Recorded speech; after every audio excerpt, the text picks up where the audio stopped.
नमस्कार। स्वागत है आप सभी का समाचार 24 पॉडकास्ट में। आज इस पावन अवसर पर, रामनवमी के पावन अवसर पर, हमारे चैनल की तरफ से सारे व्यूअर्स को रामनवमी की बहुत बहुत शुभकामनाएं, बहुत बहुत बधाई। आज का जो हमारा शो है वो रामनवमी पर ही आधारित है।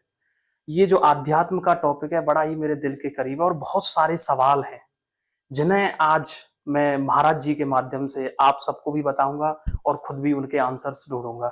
हमारे शो में आज मौजूद हैं महाराज जी। स्वागत है आपका। आप जो है महंत हैं देवानंद जी महाराज। महाराज जी, आपका बहुत बहुत स्वागत है। और बहुत दिनों से मेरी इच्छा थी कि आपसे मैं मिलूं और अध्यात्म के बहुत सारे सवाल थे जिनके मैं उत्तर ढूंढ रहा था, पर आप जानते हैं आजकल यूट्यूब, फेसबुक और इनके जमाने में वो बात नहीं है जो आप मुझे बता सकते थे। महाराज जी, बहुत बहुत स्वागत है आपका। और आपके सभी दर्शकों को जय श्री राधे और रामनवमी की जय श्री राम, और सभी दर्शकों को पुनः राधे राधे। और जितना हमको ज्ञान है हम उसी हिसाब से आपके सभी प्रश्नों का उत्तर देने की कोशिश करें। महाराज जी, अभी रामनवमी की बात हुई तो मेरे मन में ये बड़ा सवाल था कि रामनवमी कहाँ से शुरू हुई और क्या मतलब क्यों मनाते हैं हम इसे, क्या वजह है हिंदू धर्म में? जरा आप थोड़ा सा अगर दर्शकों को बता सके। देखिए, शुक्ल पक्ष की चैत्र मास में जो नवमी पड़ती है वो भगवान श्री राम जी के जन्म उत्सव के रूप में मनाई जाती है। और राम जी का जो जन्म है वो चैत्र के मास में शुक्ल पक्ष के नवमी तिथि को उनका जन्म हुआ था। और जिस प्रकार आप सभी लोग जानते हैं कि त्रेता युग में श्री राम जी का जन्म हुआ था, विष्णु भगवान का 7वां अवतार था। और आज उसी राम जी के जन्म को, जो कि त्रेता में हुआ था, उसको द्वापर में भी मनाया और आज हम कलयुग में भी उसको मनाते हैं, क्योंकि राम जी मर्यादा पुरुषोत्तम श्री राम, उन्होंने हमेशा मर्यादा ही सिखाई। और आज उनकी छवि के द्वारा जो मर्यादा में हम लोग, आप लोग सब रहते हैं, तो वो मर्यादा पुरुषोत्तम श्री राम जी की कृपा है। और राम जी सत्य, धर्म, अहिंसा के प्रतीक हैं। उन्हीं की कृपा से ही संसार के अंदर आज धर्म, सत्य और अहिंसा जो टिका हुआ है वो श्री राम जी के उपदेशों से, उद्देश्यों से। और कहते भी हैं कि जो राम जी ने किया है, कहा है नहीं किया है, उनका चरित्र जो है वो महान है। और भगवान श्री कृष्ण ने जो कहा है, यदा यदा ही धर्मस्य ग्लानिर्भवति भारत अभ्युत्थानं धर्मस्य तदात्मानं श्रीराम, जो कृष्ण ने कहा है वो अपने जीवन में उतारने योग्य है। और राम जी ने जो किया है वो हमारे जीवन में योग्य है। तो राम जी ने हमको जीना सिखाया है कि किस प्रकार से मनुष्य को मर्यादा में रह करके, ग्रस्त में रहने के बावजूद भी, किस प्रकार से एक संत और एक भक्त, एक मातृभक्त, एक पिता भक्त किस प्रकार से बना जाता है, गुरु लोगों का किस प्रकार से सम्मान किया जाता है। उन्होंने अपने गुरु का वाक्य कदापि निरस्त नहीं किया, उन्होंने हमेशा उनके अपने गुरु के वाक्य को माना। गुरु वाक्य जनार्दनम। जबकि एक समय वो आता है कि जब अपने गुरु जी के साथ में जनक जी के यहाँ जाते हैं, सभा में धनुष का कार्यक्रम चल रहा था, तो राम जी ने उस धनुष को तोड़ा और सीता माँ से विवाह किया, जबकि परिवार कोई नहीं था, लेकिन गुरु की आज्ञा मान करके उन्होंने स्वयंवर किया। हमेशा गुरु के वाक्य को उन्होंने भगवान का वाक्य समझा। इसी प्रकार माँ का वाक्य भी उन्होंने मातृभक्ति के रूप में अपनाया। माँ कैकेयी ने जब उनको 14 वर्ष का वनवास मांगा, वो भी उन्होंने स्वीकार किया। वहां उनकी मातृभक्ति से लगती है। पिता भक्ति कि उनको पिता को कहना नहीं पड़ा, खाली नेत्रों से ही वो समझ गए कि मेरे पिता क्या चाहते हैं।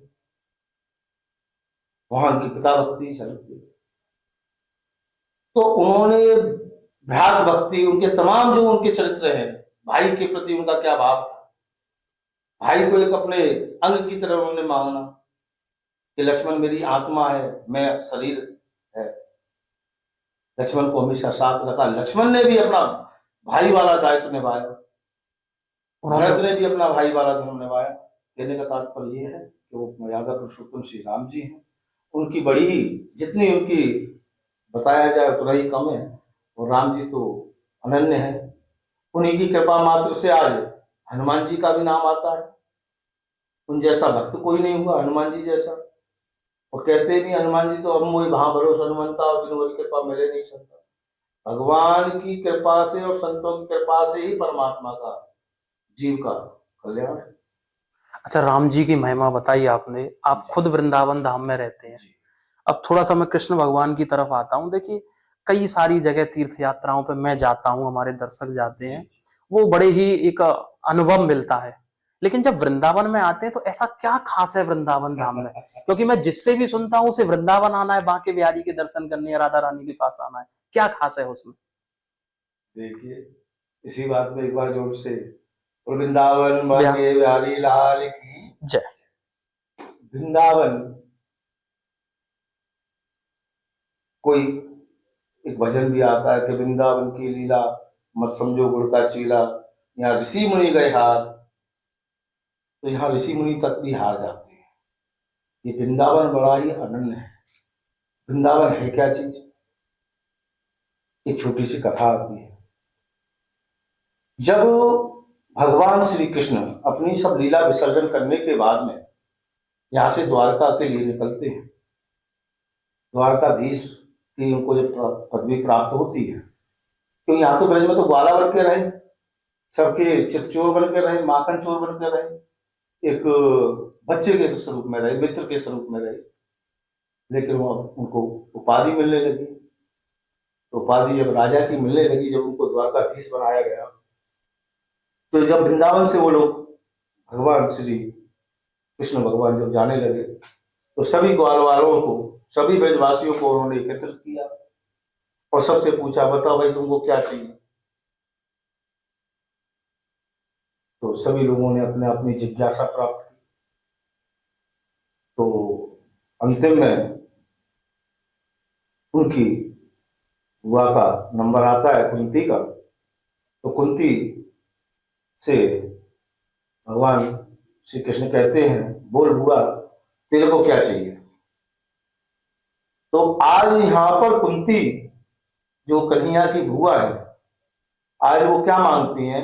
बोले लाला कन्हैया मुंह को कछू ना चाहिए, मोकू तो अगर तू दे सके तो दुख दे दे।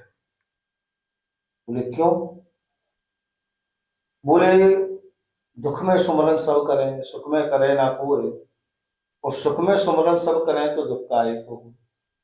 कन्हैया तेरी याद तो वो दुख में ही आवेगी, और जब दुख होगा तो याद आएगी, और याद आएगी तो दया करोगे आप, क्योंकि याद का उल्टा जो होता है वो दया होता है। याद और दया, जब मैं आपको याद करोगे तो आप मुझ पर दया करोगे, दया करोगे तो आप मुझको दर्शन दो, और मेरा काम इसी में हो जाएगा। तो कन्हैया बड़ा ही सुंदर कहते हैं, बुआ मैं ब्रज को छोड़कर तो एक मात्र के एक मिनट के लिए नहीं जा सकता, एक सेकंड को छोड़कर नहीं जा सकता। बोले कैसे? बोले वृंदावन न परतज्य पाद मेकम न गच्छति। मां बुआ मैं वृंदावन को एक क्षण भर के लिए छोड़कर नहीं जा सकता। जिस किसी को मेरी आवश्यकता हो, मुझसे मिलना हो, तो वो खाली वृंदावन आ जाए, क्योंकि वृंदावन कोई एक वन जो जंगल है,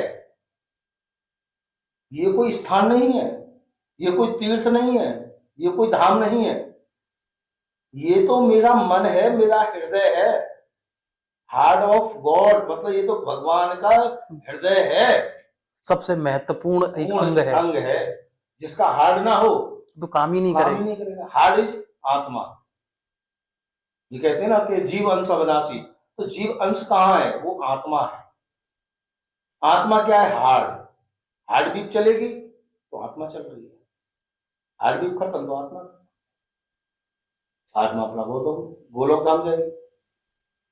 तो जब भगवान ने कहा ये मेरा जो हृदय है ना वो वृंदावन है, और आज आप वृंदावन का जब नक्शा भी देखते हैं तो हार्ट शेप में मिलता है, चारों तरफ से जमुना माँ ने घेरा हुआ है और हार्ट शेप में वृंदावन है। तो वृंदावन जो भगवान श्री कृष्ण का हार्ट है, हृदय है। और वृंदावन सो बन नहीं और नंदगांव सो गांव, बंसी बट सो बट नहीं और कृष्ण नाम सो ना। वृंदावन जैसा तो कोई बन नहीं। और वृंदावन में तो भैया हर घर घर में मंदिर है, हर घर घर में ठाकुर सेवा है, हर घर में तुलसी माला है। और वृंदावन जैसा तो पवित्र कोई धाम नहीं, कोई तीर्थ नहीं। और ऐसा भी बताते हैं, शास्त्रों में भी है कि सभी तीर्थों का राजा है प्रयागराज, सभी तीर्थों का राजा है प्रयागराज। और तीर्थराज प्रयाग जो है वो सभी तीर्थों से कर लेते हैं कर्मिश इनकम टैक्स, लेकिन सभी राजाएं सभी तीर्थ उनको कर देते थे, चारों धाम उनको तीर्थ कर देते थे, सभी तीर्थ उनको कर देते थे। एक बार वो विष्णु भगवान से बोले और ब्रह्मा जी से बोले, भोलेनाथ से बोले कि महाराज मेरे को सभी तीर्थ कर देते हैं, सभी धाम मुझको तीर्थ टैक्स देते हैं, लेकिन आपका एक छोटा सा वृंदावन नहीं देता है। बोला ये छोटा सा वृंदावन कर नहीं देता है। आज भगवान विष्णु नारायण ने बड़ी सुंदर बात कही। बोले भैया मैंने तुझको इस पूरे संसार में जितने तीर्थ हैं सबका राजा बनाया है, मैंने अपने घर का राजा नहीं बनाया है। वृंदावन तो हृदय है, मेरा हृदय हृदय। वहां पर तो अगर कोई राज कर सकता है तो सिर्फ तो मैं अनन्य भक्ति ही कोई राज कर सकता है, या राधा रानी जिसके राज कर अंदर सकते हैं। भक्ति होगी वह माँ बाप से वास कर सकता है, और विशेष रूप से जो राधा रानी की कृपा अगर उसके ऊपर होगी वही तो वह निवास कर सकता है। क्योंकि भगवान कन्हैया भी राधा रानी से जो अनन्य प्रेम है, क्योंकि कृष्ण की शक्ति ही राधा है और राधा की भक्ति जो है कृष्ण है। दोनों जो है शक्ति और शिव का स्वरूप है। वो राधा के बगैर कृष्ण अधूरा है, कृष्ण के बगैर राधा अधूरा है। और हमारे ब्रज में तो वैसे भी कहते हैं कि राधे राधे, एक आम रिक्शा वाला भी होगा तो राधे राधे, साइकिल वाला भी होगा तो राधे राधे, क्योंकि वहां तो कहते हैं ना राधा राधा कहते सब ज्यादा कर जाए। वहां तो राधा के नाम मात्र से ही जीवन की जितनी व्याधा है वो सब खत्म हो जाती है, क्योंकि राधा के नाम से कृष्ण की उपासना है। जिस प्रकार से अगर राम जी का नाम लेते हैं तो हनुमान जी की शक्ति और भक्ति बढ़ जाती है। हनुमान जी ने कभी ये नहीं कहा कि मेरा नाम लो ना, वो क्या कहते हैं मेरे प्रभु का नाम लो, राम राम बोलो। और कलयुग में तो वैसे भी कहते हैं ना राम से बड़ा राम का नाम। और त्रेता में आप सभी लोगों ने देखा भी सुना भी, भागवत ग्रंथों में रामायण कथाओं में सुना कि भगवान श्री राम ने जब पत्थर अपने हाथ से छोड़ा तो वो डूब गए, और नल और नील ने जब उसको राम राम लिख के उस पत्थर को डाला तो वो तैरने लगा। तो राम के नाम की वो महिमा है जो पत्थर तैर रहा है, और राम जी ने स्वयं डाला तो वो डूब गया। तो उसका एक अर्थ ये आता है कि जिसको परमात्मा छोड़ दें वो तो डूबेगा ही डूबेगा। और यहाँ हमारे कन्हैया छोड़ते नहीं, वहां तो पकड़ते हैं। कृष्ण जो आकर्षण कर ले अपनी तरफ, जो अपनी शक्तियों से अपने वशीभूत कर ले, वो कृष्ण है। हमारे कन्हैया तो एक बार जिसको पकड़ लेते हैं उसको फिर छोड़। अच्छा, अभी राधा रानी की आपने बात की तो एक बड़ा सवाल मेरे मन में आया कि राधा कृष्ण हम बोलते हैं जी लेकिन भगवान श्री कृष्ण की जो वाइफ थी, पत्नी थी, वो रुक्मिणी जी थी। तो ये थोड़ा सा क्या मुझे समझाइए जरा। देखिए आप बिल्कुल सत्य कह रहे हैं। भगवान की 16,108 पटरानियां महारानियां थी, जिसमें कि 8 जो थी जो उनकी महारानियां थी, और 16,100 जो थी वो पटरानियां थी। रुक्मणी, जामवंती, ये सभी उनकी जो पत्नियां हैं, महारानियां हैं। ये संसार रूपी है। जो राधा है, मैंने भी आपको एक बात बताई, राधा कोई अलग नहीं है। राधा तो कृष्ण स्वरूप ही है। कृष्ण की शक्ति राधा है, और बगैर शक्ति के आराधना हो नहीं सकती है। क्योंकि भक्ति भक्त भगवंत गुरु, भक्ति भक्त भगवंत गुरु, चतुर नाम बपू एक, तिनके बद बंधन करूं नाश विघ्न करूं। भक्ति की, भक्ति, फिर भक्ति से जब बजा करके भक्त बनता है, जिसके अंदर भक्ति होगी उससे भक्त बनेगा, भक्त बनेगा तो भगवंत की प्राप्ति करेगा।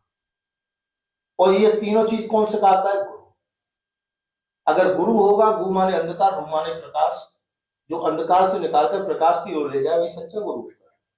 गुरु का अर्थ ही ये होता है, स्कूलों में हम विद्यालयों में जब पढ़ते हैं तो गुरु शिक्षक जो होते हैं हमारे, वो हमको सतमार्ग, अच्छा मार्ग सब कुछ बताते हैं। प्रथम गुरु जो होती है माँ होती है, द्वितीय गुरु पिता होता है, तृतीय गुरु हमारे जो शिक्षक होते हैं वो होते हैं, चौथा गुरु हमारे को जो दीक्षा देता है वो होता है। जो सांसारिक चीज, भौतिक चीजें जो सिखाते हैं हमारे जो शिक्षक गुरु होते हैं स्कूलों में विद्यालयों में, वो हमको बताते हैं बेटे ये चैप्टर ऐसे है, ये चैप्टर ऐसे है।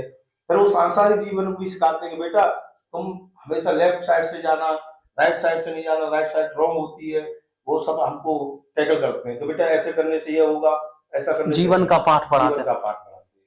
माँ जो होती है प्रथम गुरु होती है, वो हमको शिक्षा देती है कि बेटा ये तेरे पापा हैं, ये तेरी मौसी है, ये तेरी चाची है, बेटा ऐसा नहीं करो, ऐसा नहीं खाओ, ऐसा मत करो। वो माँ है, प्रथम गुरु है।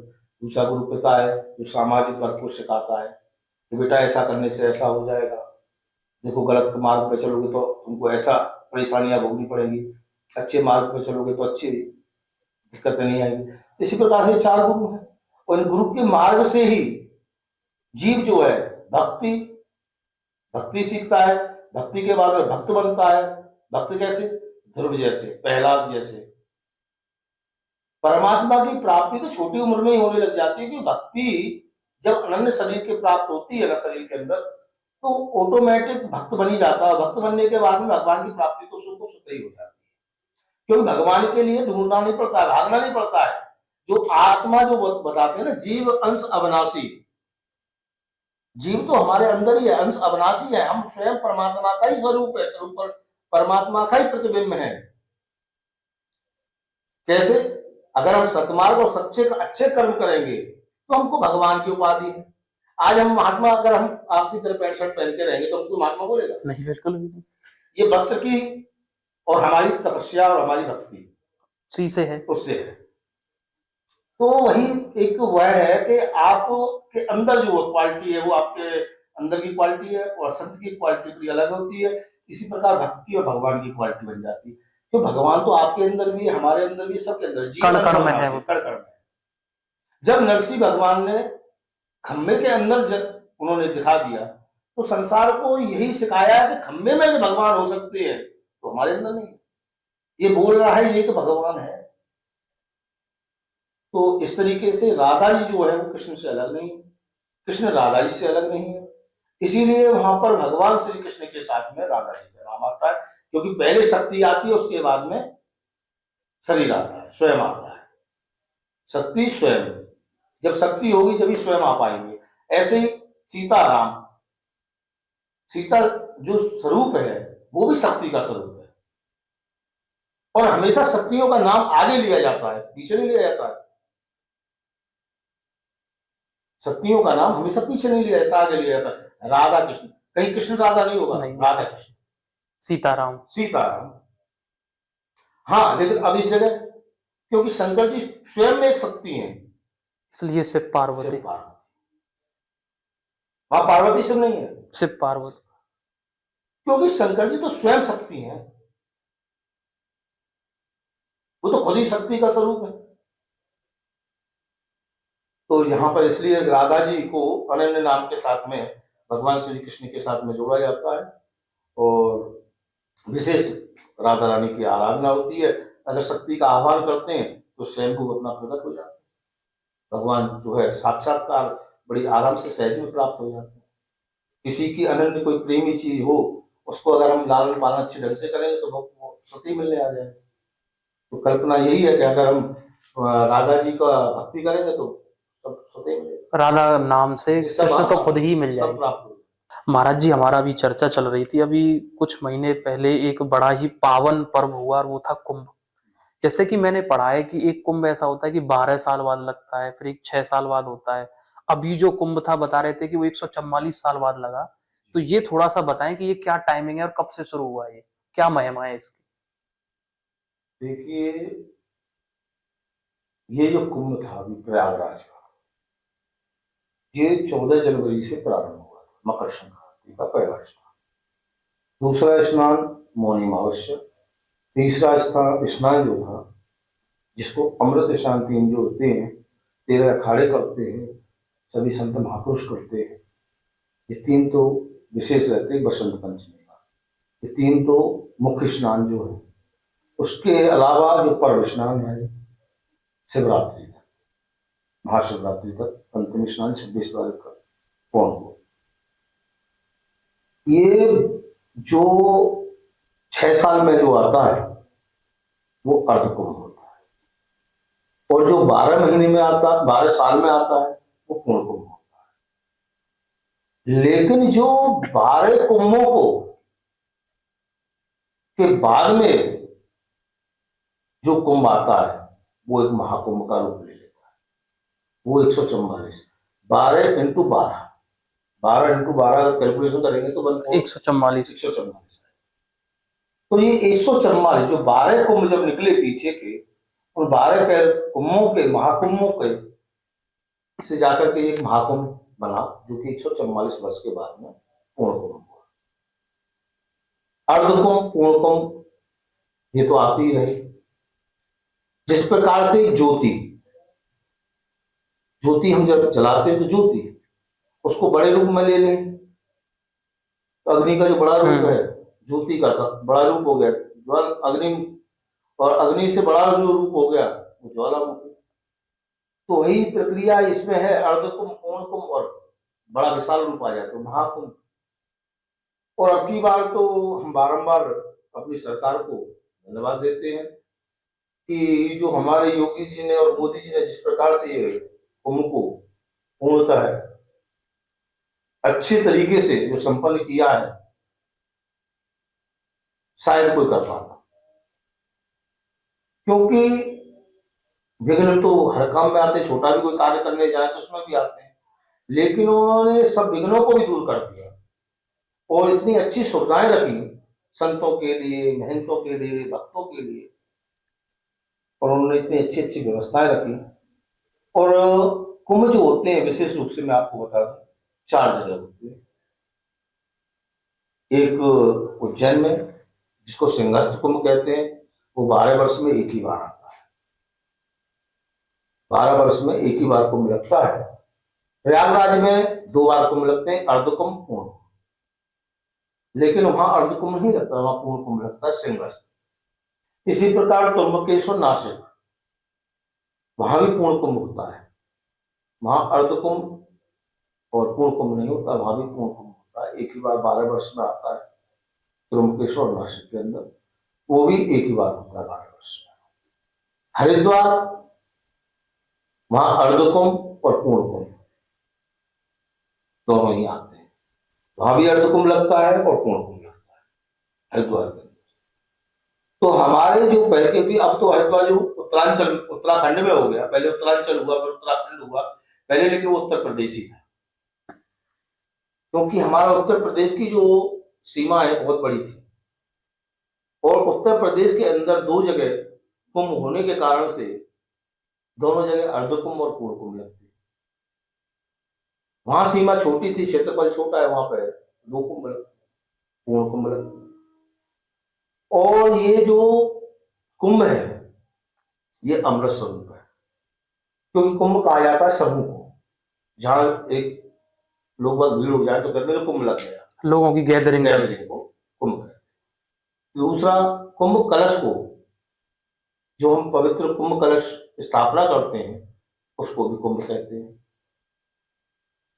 तीसरा, जो हम स्नान करते हैं उसको भी कुंभ कहते हैं। बोले हमने स्नान कर लिया, कुंभ नहा लिया। काफी समय के बाद में अगर स्नान किया जाए तो कहते हैं भाई गंगा नहा लिया, ये तो कुंभ कर लिया, स्नान नहा लिया। जो साल 2 साल 5 साल बाद नहाए स्नान कर लिया। और जो ये कुंभ है ये अमृत स्वरूप इस तरीके से है कि धन्वंतरी जी महाराज अमृत का कलश लेकर के निकले, क्योंकि 14 रत्नों की उत्पत्ति हुई समुद्र मंथन से। आप सभी सनातनी सभी भाई बंधु जानते हैं इस बात को, क्योंकि समय के हिसाब से ही थोड़ा सा मैं आपको शॉर्ट में समझा दूं। तो सभी लोगों को सब पता है कि जो कलश धन्वंतरी जी महाराज लेकर के निकले तो भगवान श्री कृष्ण ने मोहिनी अवतार लिया, विष्णु भगवान ने मोहिनी अवतार लिया। मोहिनी अवतार लेने के बाद में सभी देवताओं को दैत्यों को बिठा लिया, समझाया कि भाई मैं सबको बारी बारी से बारी बारी से आप सभी लोग कीजिए। तो देवताओं को वो अमृत पिलाना प्रारंभ किया, दैत्यों के लिए भी। लेकिन वो क्या थी, सुराहियों को बदल दिया। अमृत वाली सुराही को देवताओं को पिला दिया करते थे और साधारण जो सुराही थी उससे दैत्यों को पिला दिया करते थे। इसीलिए तो हमारे कन्हैया का नाम छलिया है। छलने में तो उन्हें पता था कि अगर दैत्यों को अमृत दे दिया तो ये बाद में बहुत परेशान, तो पूरा विनाश, मतलब संसार का ही विनाश हो जाए, परेशान करेंगे बाद में। लेकिन फिर भी हमारे जो देवता है बहुत भोले हैं। कहते हैं देवता बड़े भोले हैं। उन्होंने अमृत जब पिलाया तो एक उसमें दैत्य आकर के बैठ गया। सुरभानु नामक जो दैत्य था वो आकर के बैठ गया और उसने उस अमृत का पान कर लिया। जब उस अमृत का जब पान कर लिया, मतलब हमारे देवता कहते हैं ना, क्रोध जो होता है वो नाशवान होता है, आदमी को पागल कर देता है क्रोध। इसी जब भी आपने देखा होगा जितने भी हादसा होते हैं वो क्रोध की वजह से होते हैं। काम क्रोध मद लोभ, अगर इनसे जीव अगर परे हो जाए तो उसको परमात्मा ही माना जाता है, वो परमात्मा स्वरूप ही हो जाता है। काम क्रोध मद लोभ, और जिस व्यक्ति के अंदर ये चारों हैं तो वो समझ लीजिए वो दैत्य है, फिर वो देवता नहीं है, खुद वो दैत्य है। तो आज हमारे जो कहते हैं ना परमात्मा इतने भोले हैं, वो ये भूल गए कि ये पहले तो एक ही राक्षस था, अब इसने अमृत पी लिया, मरेगा तो है नहीं। लेकिन फिर भी क्या करते हैं कि उस दर्शन को आदेश देते हैं और सुदर्शन से कहते उसकी सिर को अलग कर देते हैं। तो अब वो देवता जो दैत्य था वो 1 से 2 हो गया, क्यों अमृत तो पान कर चुका था, मर सकता नहीं था, नहीं सकता था। अब वो एक ही जो दैत्य था अब वो 2 नामों में आ गया, एक राहु और एक केतु। जो आज हमारे घरों में बैठ जाते हैं ना, पहले एक ही बैठता लेकिन अब 2 बैठने लगे हैं, एक राहु और केतु। क्योंकि हमारे देवता है ही सीधे साधे, और क्रोध नाशवान होता है, उनको क्रोध आया और उन्होंने आदेश दे दिया। इसीलिए कहते हैं क्रोध हो तो एकदम शांति से घर में बैठ जाए, कहीं कोई जाए नहीं तो कभी कलेश होगा नहीं, लड़ाई होगी नहीं। क्रोध को पालना सीखो। क्रोध को अगर बाहर फेंक दिया तो वहां विनाश हो, और क्रोध को पाल लिया सर्वशक्तिमान है। तो आज भगवान ने क्रोध के वश में 2 कर दिए। तो जब भगवान वहां से भागे, मोहिनी भगवान जब उसको कलश को लेकर वहां से भागे, क्योंकि राक्षस पीछे पड़ गए, देवता भागे और दैत्य भागने लगे, भगवान उसको लेकर के दौड़े। जब दौड़े तो उसमें से जो 4 बूंदें थी, 4 बूंदें मतलब अमृत थोड़ा सा उसमें से झलका। जब झलका तो उसमें से जो 4 बूंदें गिरी, वो एक प्रयागराज में गिरी, एक हरिद्वार में गिरी, एक त्र्यंबकेश्वर नासिक में गिरी गोदावरी में, एक अपना उज्जैन सप्राण की गिरी। उन्हीं जगहों पर ये कुंभ लगता है जी। अच्छा, ये प्रयागराज का जो कुंभ है ये बड़ा ही दिव्य और पावन है, क्योंकि ये हमको जो दर्शाता है बहुत ही अच्छी चीजें दर्शाता है। सर्वप्रथम तो वो तीर्थराज प्रयाग सभी तीर्थों का राजा है। इस कुंभ से अनेक लाभ मिले हैं हमको, अनेक फायदे हैं प्रयागराज कुंभ से, क्योंकि ये तीर्थों का राजा है। और सारे तीर्थ जो थे वहां एकत्रित हुए। तीर्थ कौन है? हम और आप जो लोग है ना, वो तीर्थ है। कोई वृंदावन से है, कोई गोवर्धन से है, कोई ऋषिकेश से है, कोई लक्ष्मण झूला से है, तो कोई हरिद्वार से है, कोई बद्रीनाथ से है, कोई केदारनाथ से है, कोई पुष्कर से है, कोई कहीं से है। भारतवर्ष नहीं, अन्य विदेशों से भी लोग वहां आए और वो सब कौन है? तीर्थों का प्रतिबिंब है, तीर्थों के अनुयायी हैं। सभी तीर्थों के बासिंदा आए तो वो तीर्थों को वहां पहुंचे, हमारे रूप में जो तीर्थ है वो पहुंचे वहां। अच्छा, वहां अब राजा का शासन खत्म हुआ, लेकिन राजा कौन है? जो वहां के नाविक हैं, वहां के सब्जी बेचने वाले हैं, वहां ई रिक्शा चलाने वाले हैं, वहां का जो बासिंदा है वो वहां के राजा है। बोले महाराज ये क्या बोल रहे हो? बिल्कुल, जो हम तीर्थ हैं, हम भक्त लोग जो जितने वहां गए, हम लोग तीर्थ हैं, और वो वहां के जो बासिंदा है वो राजा है। नागपाला जो पहले 50 रुपए लेता था, उसने 300 रुपए मांग रहा है, हम हंस के देते हैं। वहां के जो पंडा पुजारी है, उन्होंने तिलक लगाया, हम हंस के उनको 50 की 100 की 500 की नोट दे देते। क्यों? क्योंकि वो हम उनको टैक्स दे रहे हैं, जो ओवर पैसा जा रहा है वो टैक्स है। तो बड़े खुश होकर देते हैं। हम क्यों दे रहे हैं? क्योंकि वो राजा है, भाव में तो भगवान है। अगर हम भाव से अगर उनको राजा माने और हम अपने आप को तीर्थ माने, तो हम ही लोग तो उनको टैक्स दे रहे हैं ना। जो रिक्शे वाले हैं, जो 20 रुपए सवारी लेते थे, 50 रुपए सवारी ले रहे हैं, जो ओवर चार्ज है वो टैक्स है। जो सब्जी वाले हैं, जो आलू 5 रुपए 10 रुपए किलो था, वहां हमने 30 रुपए खरीदा, 20 रुपए खरीदा, जो भी खरीदा, ओवर टैक्स है। तो हम लोगों ने कर दिया, उन लोगों ने कर लिया, वो राजा है। वो है। एक तो हमको ये देखो, आज भी वही चीज प्रतीत होती है जो उस समय थी। प्रथा वो चली प्रथा आ वो रही चली आ रही है, प्रथा को छोड़ ही नहीं सकते। प्रथा हमारे सनातन की तो ऐसी है, शुरू से जन्म से ही जुड़ी चली आ रही है, प्रथा खत्म हो ही नहीं सकती, किसी भी रूप में हो, होगा। भगवान ने जब उसको, देवताओं ने जब उसको तीर्थ का राजा मान लिया है, तो हम लोगों को मानना पड़ेगा। ऐसे नहीं तो ऐसे मानना पड़ेगा। तो बताइए, कर दिया नहीं कि किसने नहीं? बिल्कुल दिया, बिल्कुल दिया, है, सबने कर दिया, बिल्कुल। और वहां के राजाओं को दिया। तो ऐसा वो प्रयागराज क्षेत्र। दूसरा, वो राजा हर्षवर्धन, दानवीर जो राजा थे हर्षवर्धन, नाम हमारे कर्ण का आता है कि दानवीर कर्ण हुई। इसी प्रकार से दानवीर कर्ण ने कब्ज कुंडल सब कुछ अपना दान किया। लेकिन राजा हर्षवर्धन का भी नाम इस प्रकार से दानवीरों में आता है कि उन्होंने अपना सर्वत्र दान कर दिया। क्योंकि जितनी सीमा सम्राट थे, उनकी जितनी सब सीमा थी उनके अंडर में आती थी, उन्होंने सब वहां के ऋषि मुनियों को, ब्राह्मणों को, अपने सेवादारों को, अपने सैनिकों को सब कुछ दान में दे दी, और स्वयं वन में, जंगल में तपस्या करने चले गए। अच्छा, ये सबसे बड़ी कृपा देखिए उसी राजा हर्षवर्धन की है, क्योंकि सर्वप्रथम जो कुंभ लगाया प्रयाग का, वो राजा हर्षवर्धन ने, उन्हीं की देख रेख में पहला कुंभ लगा। क्योंकि आज ये बर्फ की खोज की किसी ने, तभी तो उनको पता है कि बर्फ की उसने खोज की, ट्यूबलाइट की खोज की, फोन की खोज की। इसी प्रकार से उस समय पे हमारे महर्षि ऋषिराज भारद्वाज जी महाराज भी उसी भूमि से हैं, और उन्होंने खोज की किसकी? पुष्प विमान की। उन्होंने, जो आज हम हेलीकॉप्टर उड़ता हुआ देखते हैं ना, उस समय पे उन्होंने पुष्प विमान की खोज की, उसी उड़ने वाले विमान की खोज की जो मंत्रों के द्वारा चलता है। ऐसे महर्षि भारद्वाज जी की भूमि है वो। ऐसे प्रतापी राजा की भूमि है हर्षवर्धन की वो। और सबसे बड़ी बात, गंगा यमुना सरस्वती, गंगा यमुना सरस्वती तीनों देवियों का संगम है। तीन देवी, मां गंगा जिसको जटाशंकरी कहते हैं, भगवान शिव की अनन्य प्रिय जटाशंकरी, यहां से भगवान का भी स्वरूप प्राप्त होता है देखने के लिए, मां गंगा के।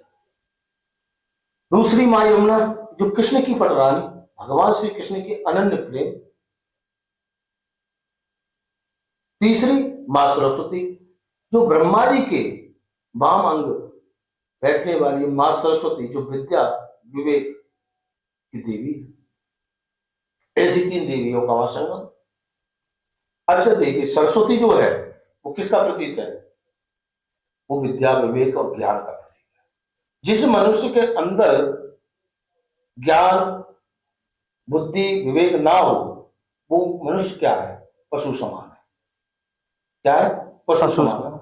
क्योंकि जिसके अंदर ज्ञान और बोध नहीं होगा तो क्या कर पाएगा? कुछ भी नहीं कर सकते। कुछ नहीं कर सकता।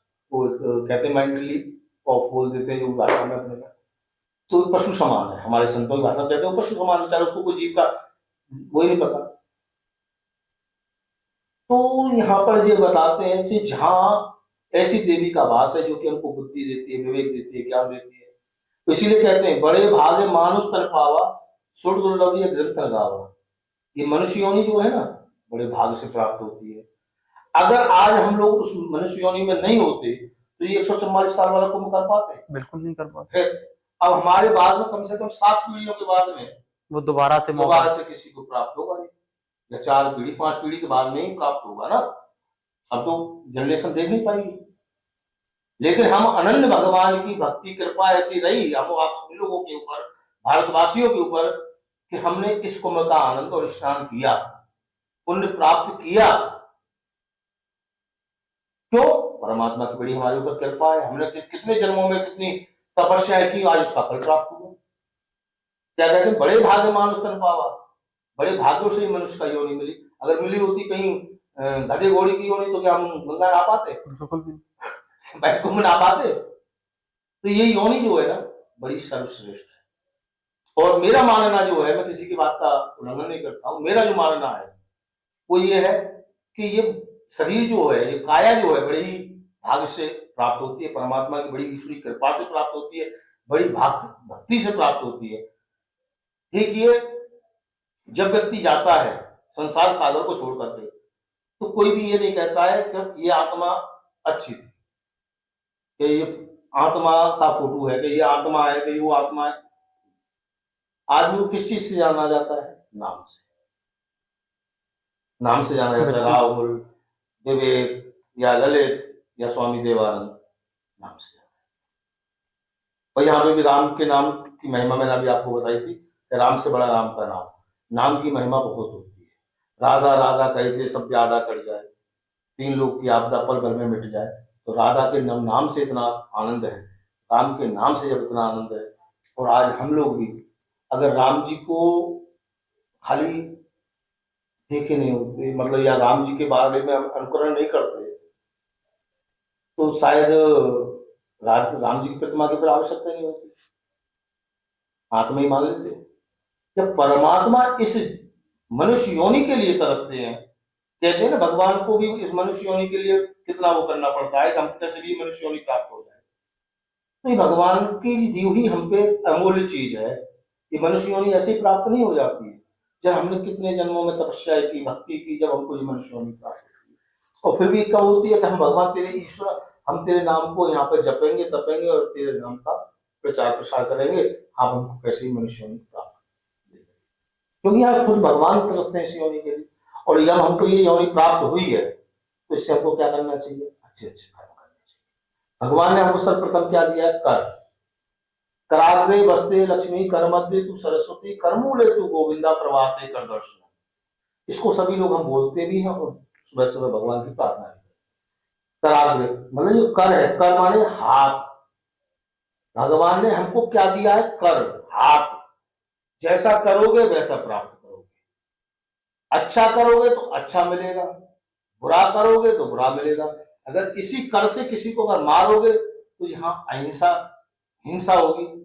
और किसी को हाथ जोड़ के प्रणाम करोगे तो यहाँ अहिंसा होगी। अब ये आपका मत है, आप हिंसा करोगे या अहिंसा करोगे। तो ये कहने का तात्पर्य है जैसा कर्म करो। कर्म कैसे होता है? कर से। अगर हाथ होंगे जब तो कर्म करोगे भाई। कर से ही तो कार्य किया जाता है। जब भगवान ने हमको कर दिए हैं तो इससे हम कार्य कर रहे हैं, और कार्य कर रहे हैं तो कर्म के अनुसार कर रहे हैं। तो जब भगवान ने हमको इतनी अमूल्य चीज दी है, एक किडनी 20-20 लाख 33 लाख की है, जो भगवान ने एक 2-2 करके दी है। आज हम अपने परिवार जन से भी अगर किडनी मांगने जाए ना, तो वो भी 10 बार सोचेगा और कहेगा भाई कहीं से मिल जाती है, डोनेट हो जाती है तो वो ले लो, मुझे भी अपना जीवन जीना है। अगर मैं भी कहूँ ना मेरी एक आंख खराब हो गई, मुझको कोई अपनी आंख दे दो, तो कहेंगे बाबा उल्लू की लगवा लो, काहे को हमारी मांग रहे। तो अपने जब शरीर से इतना वो है, तो इस शरीर को ऐसे ही व्यर्थ नहीं गंवाना चाहिए। इसको अच्छे ढंग से सुंदर सुशोभित रखना चाहिए, क्योंकि बड़े भाग्य से मिला है हमको, ये भगवान की अमानत है। इसको अच्छे अच्छे दिव्य लगाए, कपड़े पहने, अच्छे से रहे, सर में सजे और समारे, और भगवान की भक्ति भी करे। अगर इसको तुम मैला कुचला रखोगे, परमात्मा क्या कहेगा, हमने इतना अच्छा स्वरूप दिया इसको मैला कुचला रखता है, गंदा संदा रखता है। तुम भगवान ने जो तुमको इतनी अच्छी योनि मनुष्य की दी है, सक्षम हो आप, और योग्यता है, भक्ति भाव है, तो उस हिसाब से शरीर को भी अपना एक वो करना, विज्ञान के हिसाब से भी करना चाहिए। क्योंकि ये जो हमारे बाल होता है ना, इसमें सब में छिद्र होते हैं। इसको कभी कभी हमको हफ्ते में 15 दिन में एक बार गर्म पानी से भी वॉश करना चाहिए शरीर को। गर्म पानी से स्नान करने से क्या होता है, इसमें जितनी डस्ट होती है सब हट जाती है, और हमारे अंदर अच्छी अच्छी विटामिन है और ये सब प्राप्त होती है। ये विज्ञान के हिसाब से भी है भाई। जैसे अब हमने देखे रोड के सारे जो पेड़ होते हैं उनके ऊपर डस्ट जम जाती है, तो फिर हमारे मोदी और योगी जी की जो गवर्नमेंट है इस समय, वो पानी का फुहारा चलाती है, हमने कई बार देखा है, तो उससे वो पानियों से सब प्रदूषण को हटाने के लिए। प्रदूषण को हटाने के लिए, तो डस्ट जम जाती है तो उनको ऑक्सीजन नहीं मिल पाती है। जो पत्ते होते हैं उसी से पेड़ को ऑक्सीजन प्राप्त होती है। तो इसी प्रकार से ये हमारी जो ये है, इससे भी ऑक्सीजन प्राप्त होती है। तो इसको हम जितना वॉश करेंगे, साफ करेंगे गर्म पानी से, उतना अच्छा है, क्योंकि ये बड़े भाग से प्राप्त होती है मनुष्य में। तो ऐसी माँ सरस्वती है, दूसरी माँ गंगा है, जिसमें जाते के साथ ही कौन याद आ जाता है, पितृ याद आ जाते हैं। बोले क्या, बोले जय गंगा मैया, बोले हमारे सब पितरों को तृप्ति करना। जो भवसागर से तारती है वो कौन है, माँ गंगा। आपने देखा होगा जितनी भी दिव्य आत्माएं होती हैं उनकी सबकी अस्थियां जो विसर्जन होती है माँ गंगा में होती है। तो दूसरी जो डुबकी हम लगाते हैं संगम में, माँ गंगा में लगाते हैं, तो पितरों के नाम पे लगाते हैं। अच्छा, कलयुग में भगवान ने और भक्ति को थोड़ा सरल कर दिया कि भवसागर से उतारने वाली दो हैं। बोले भगवान ने बताया, बोले संत और श्रद्धा, मतलब गंगा और संत। अगर कोई जीवन में अच्छा संत मिल जाता है, तब भी ये समझ लीजिए आपके जीवन की तर जाओगे, क्योंकि संत चरण गंगे की धारा, जहां पर पड़े हुए विस्तार। संतों के चरणों में भी अदृश्य गंगा निवास करती है। अगर वो दिव्य संत, अगर कोई अलौकिक संत, भगवान की पूर्ण भक्ति करने वाले अगर संत हैं, और ऐसे संत की आपको प्राप्ति होती है, तो ये समझ लीजिए सहज में गंगा का स्नान है। दूसरा, रामायण में भी आता है, अम्बोई भाव भरोसा हनुमंता, बिनु हरि कृपा मिले नहीं संता। संत विशुद्ध मिले तब को नहीं, चित्त में राम कृपा करे तब ही। बोले अम्बोई भाव भरोसा हनुमंता, बिनु हरि कृपा मिले नहीं संता। रामायण में भी आती है चौपाइयां कि राम जी की बगैर कृपा मात्र से, जब तक अगर राम जी की कृपा नहीं होगी, संत नहीं मिलेगा, और संत नहीं मिलेगा तो जीवन का फल है। संत की प्राप्ति भगवान की भक्ति से ही होती है। महाराज जी, एक आखिरी सवाल था जी। मेरा, बड़ी जिज्ञासा थी कि मुझ जैसा व्यक्ति जो सुबह से लेके शाम तक काम कर रहा है, बड़ा कम समय मिलता है भगवान का नाम लेने के लिए, तो मुझ जैसा व्यक्ति या एक आम आदमी कैसे अपने आप को ऊपर वाले से जोड़ सकता है, कैसे वो वैकुंठ की प्राप्ति हमें हो सकती है, क्या करना चाहिए? अच्छा, ये बताइए, शॉर्ट रास्ता बताऊं या लॉन्ग बताऊं? एक्चुअली शॉर्ट ही बता दीजिए, क्योंकि हमारे पास उतना समय भी नहीं होता है। अगर जीवन में अगर कुछ पाना है, तो राम जी की कृपा मान लो, कन्हैया की कृपा मान लो, शंकर की कृपा मान लो, और जब ये तीनों कृपा कब करते हैं, जब हमारे अंदर कुछ होगा। अगर तुम पात्र होगे, तुम्हारे अंदर पात्रता होगी, तो आपको सहज में प्राप्त होगी। भक्ति और भगवान की प्राप्ति कोई इतना बड़ा वैभव नहीं है कि जो प्राप्त ना हो। भक्ति तो स्वयं स्वतः ही हर सनातनी के अंदर पहले से प्राप्त है, खाली उसको उजागर करना। आज हम लोग घर से निकले, हाय मॉम, हाय डैड, ये समझ लो विनाश होना चालू, ये विनाश होना चालू। जिस दिन से आप माँ के चरण छूना चालू कर दोगे, उस दिन से तुम्हारे आचरण सुधर जाएंगे। क्योंकि मैंने बताया ना, प्रथम माँ गुरु जो है वो माँ है, दूसरा गुरु पिता है, तीसरा गुरु शिक्षक है, चौथा गुरु जो हमको दीक्षा देता है। तो सर्वप्रथम आपको अपनी माँ के चरणों की सेवा करनी है। अगर जिसने अपनी माँ के चरणों की सेवा कर ली ना, उसको जीवन में कभी किसी चीज की कमी हो नहीं सकती। जिसने अपने माँ बाप की सेवा कर ली, उसको कभी जीवन में किसी चीज की कमी नहीं हो सकती। स्वयं साक्षात परमात्मा की भक्ति प्राप्त होगी, उसको निश्चित में लिख के देता हूं। क्योंकि आजकल के बच्चे क्या करते हैं, घोंटू छूते हैं, तो वो क्या करते हैं, फिर घुट घुट के जीते हैं। ना अपने मन की बात माँ को बता पाते हैं, ना पिता को बता पाते हैं। घरवाली ने कुछ कहा तो भी मन में रखे हुए हैं, घरवाली ने प्यार किया तो भी मन में रखे हुए हैं, कहीं किसी लड़ाई होगी उसको भी मन में रखे, तो घुट घुट के जी रहे हैं। लेकिन चरण छूते हैं तो आचरण बदल जाते हैं, और चरण छूने से आचरण बदल जाते हैं, तो मन की बातें जो होती है वो स्पष्टता स्वरूप होने लग जाती है। और जहां बातें स्पष्टता स्वरूप होने लग जाएगी, वहां कभी जीवन में किसी प्रकार की कोई कमी हो ही नहीं सकती है, और स्वयं में भगवान की भक्ति प्राप्त होगी। मैं लिख के देता हूँ। महाराज जी, मेरा मन तो था कि कई घंटों तक मैं आपसे बात करूं, लेकिन मुझे पता है आपका इतना बिजी शेड्यूल है। आपने जो हमें टाइम दिया, हमारे दर्शकों को टाइम दिया, उसके लिए बहुत बहुत धन्यवाद। राधे राधे महाराज जी, अपना आशीर्वाद हम पे और हमारे व्यूअर्स पे बना के रखिए। समाचार 24 चैनल जो कि विशेष अग्रसर रहा है, और हमारे ब्रज का तो एक सबसे दिव्य और अलग चैनल रहा है, और सत्यता का ये प्रतीक है। आज से नहीं, हमने इस चैनल को काफी समय से हम देख रहे हैं और सुन रहे हैं। इस चैनल के पास में कई रिक्वायरमेंट ऐसी भी आई कि इसको हटवा दीजिए, इतना दे देंगे उतना दे देंगे, लेकिन इस चैनल ने कभी भी कोई की डिमांड मान्य नहीं की। ये हमेशा सत्य का प्रतीक है ये चैनल, और इसीलिए मेरे को जब आपका आग्रह हुआ तो मैं तत्काल वहां से सारे अपने काम पोस्टपोन करके मैंने कहा बिल्कुल जाऊंगा, निश्चित जाऊंगा, क्योंकि समाचार 24 एक सत्यता की मिसाल है। और आज के युग में अगर जो सत्य बोलता है ना, थोड़ी कठिनाइयां जरूर आती है, लेकिन उसकी हमेशा जय जयकार होता है, पराजय नहीं होती है। सत्य कुछ दिन के लिए छुप जाता है, लेकिन कभी उसकी पराजय नहीं होती, उसकी हमेशा जीत होती है। और मैं समाचार 24 के सभी दर्शकों से, सभी व्यूवर्सों से यही कहूंगा कि ये चैनल वाकई में एक सत्यता का प्रतीक है। इस चैनल को जितना आप आगे बढ़ाएं और शेयर करें, उतना ही आप सभी को लाभ है। जय श्री राधे, जय श्री कृष्ण, राधे। धन्यवाद महाराज।